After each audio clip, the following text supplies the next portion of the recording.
Откуда появилось название Казань? Существует более 20 версий его происхождения. Казан в переводе с татарского означает «котел», и большинство версий крутится вокруг этого самого котла, который то ли утопила принцесса, то ли ландшафт был похож на котел, то ли основателя города звали Газан. В любом случае, датой основания принято считать 1005 год. Многие думают, что эта дата была установлена благодаря чешской монете, найденной во время раскопок Казанского Кремля. На самом деле, 1005 год — условная дата, а время возникновения Казани установлено в результате скрупулезных исследований. Древняя Казань возникла на рубеже X-XI веков как торговый узел Великого Волжского пути, соединявшего Северную Европу со странами Востока.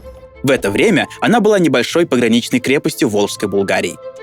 После завоевания войсками Батухана Булгарии Казань входит в состав Золотой Орды. В золотоордынский период политический вес Казани возрастает. В конце XIV века здесь даже начинается чеканка монет с указанием места Болгар-аль-Джадид — Новый Болгар. В 1438 году Казань захватывает золотоордынский хан Улуг Мухаммад. С этого момента Казань обретает статус столицы нового Казанского ханства и впервые появляется на западноевропейских картах под названием Каструм. К началу XVI века у Казани появляется мощная каменная крепость с ханским двором, мечетями и мавзолеем. От Кремля шел большой посад с торгово-ремесленными слободами. В первой половине XVI века Казань стала важной стратегической целью московского государства. 2 октября 1552 года, после продолжительной осады и штурма войсками Ивана Грозного, город был захвачен. Иван Грозный сразу же повелевает приступить к восстановлению разрушенного города. Сюда царским указом 1555 года направляются псковские зодчие. К концу XVI века были возведены новые белокаменные стены и башни Кремля. Построены каменные церкви. В XVI-XVII веках Казань постепенно начала заселяться русскими переселенцами, служилыми людьми и купцами. Они селились в новых слободах в черте посада и за его пределами. Небольшому числу татар разрешили жить в слободе возле города. Она получила название «Татарская» и насчитывала 150 дворов. К концу XVI века население Казани составляло примерно 16 тысяч человек. Знаменитая падающая башня Сюембике была построена в XVII веке.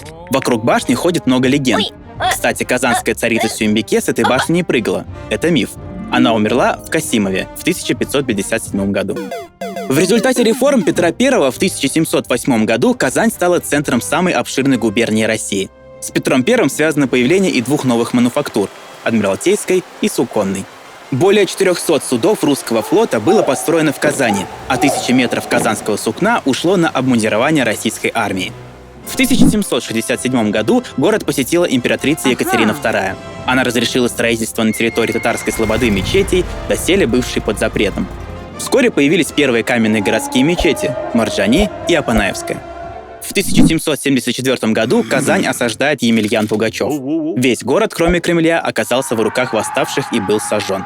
В 1781 году Екатерина II утвердила описание герба города, ставшее каноническим. Змей черный, под короною золотою казанскую, крылья красные, поле белое. Происхождение этого символа связывают с татарской легендой о Зеланте, змеином царе, обитавшем на месте Казани.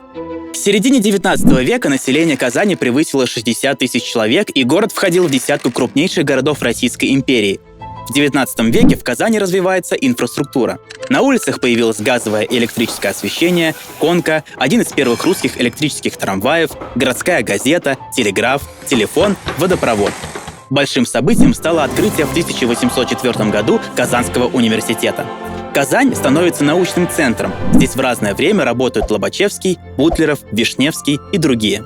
Кстати, два самых известных студента Казанского университета, Владимир Ленин и Лев Толстой, в нем так и не доучились. Казань развивается и как центр культуры и искусства. В городе началась артистическая карьера Василия Качалова, впервые на сцену вышел Федор Шаляпин. В Казанской художественной школе учился Николай Фешин. В 2010 году картина Фешина «Маленький ковбой» была продана на аукционе за $11 миллионов. Вот так вот. 20 век Казань встретила промышленно развитым торговым городом. Здесь работали более 120 заводов и фабрик. В эпоху революции и последовавшей за ней гражданской войны, как и в истории с Пугачевым, в Казани проходило ключевое сражение Красной армии и войск Колчака. В Казанском национальном банке с 1915 года хранился золотой запас Российской империи, третий по величине в мире. Большевики не успели вывести золото из Казани, и после захвата города в 1918 году войсками Колчака оно было вывезено в Омск. С 1922 года Казань становится административным центром Татарской автономной Советской Социалистической Республики. Население города увеличивается за счет роста промышленных предприятий и к 1925 году составило 166 тысяч человек. В годы Великой Отечественной войны Казань становится ключевой тыловой базой страны. Сюда эвакуируются десятки заводов и предприятий. В 1957 году облик города изменило строительство Куйбышевского водохранилища. С этого времени Булак потерял связь с рекой. В 1979 году Казань стала городом-миллионником. В это же время возводятся новые высотные здания, что способствовало изменению архитектурного облика Казани в целом. В 1967 году построили городской цирк в форме летающей тарелки, символизирующей успехи СССР в освоении космоса. Соцгород в авиастроительном районе был проектом идеального жилого массива с пешеходными улицами и парками.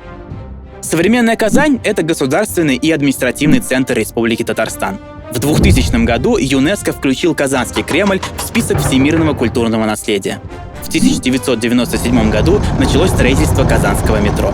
К универсиаде и чемпионату мира по футболу построили десятки спортивных объектов, включая огромный стадион на 45 тысяч зрителей. В 2005 году Казань отметила свое тысячелетие и продолжает развиваться как современный туристический, промышленный и культурный мегаполис.